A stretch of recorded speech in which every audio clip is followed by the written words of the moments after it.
Deb was walking our dogs the other day back in the field behind us. There's an area where we can walk the dogs and have them run. And when she got back, she told me that a snake had crossed our path in front of them. Well, the first thing I asked was, what color is it? And she said green, so I knew that was a garden snake, or they call them rough green snakes here. But it wasn't venomous, it wasn't poisonous. And so I was happy that she or the dogs weren't bit. But my neighbor told me recently that he found a baby rattlesnake in his garden. So that made me step back and take notice.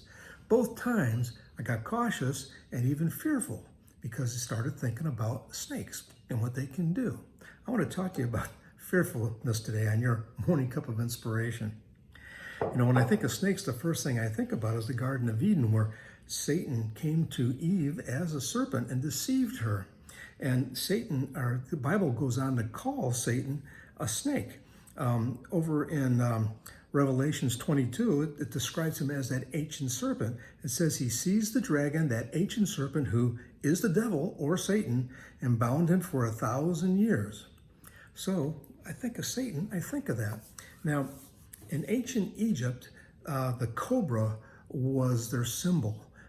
Kind of like, the United States has the bald eagle. Well, the cobra was a symbol for the ancient Egyptians. Pharaoh used to wear the symbol on his headdress. Well, when God was talking to Moses over at the burning bush, this was because Pharaoh had the Israelites captive as slaves, but God spoke to Moses, and he said in Exodus 4:2-4, he said, "What is that in your hand?"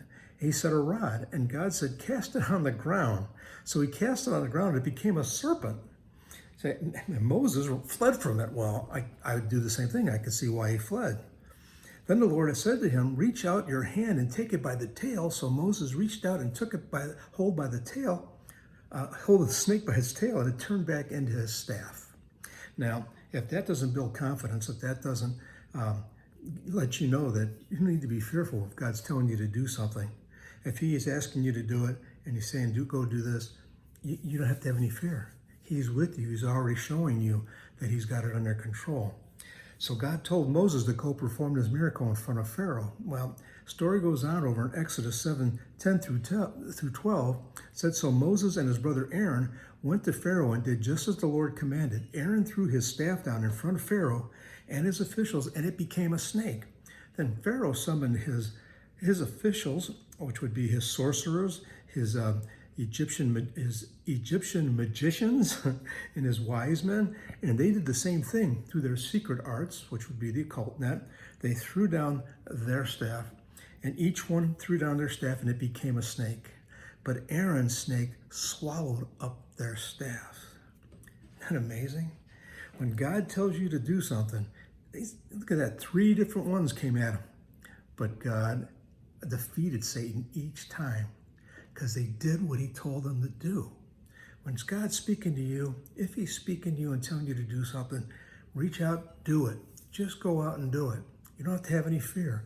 God has your back. He has you covered. He knows why he's calling you and what he wants you to do, for it's his will, and it's to glorify him. So don't step back. Don't be fearful. Jump right in with both feet and do as God would have you to do. God bless you, everyone. Look forward to seeing you again for another morning cup of inspiration. Have a wonderful day.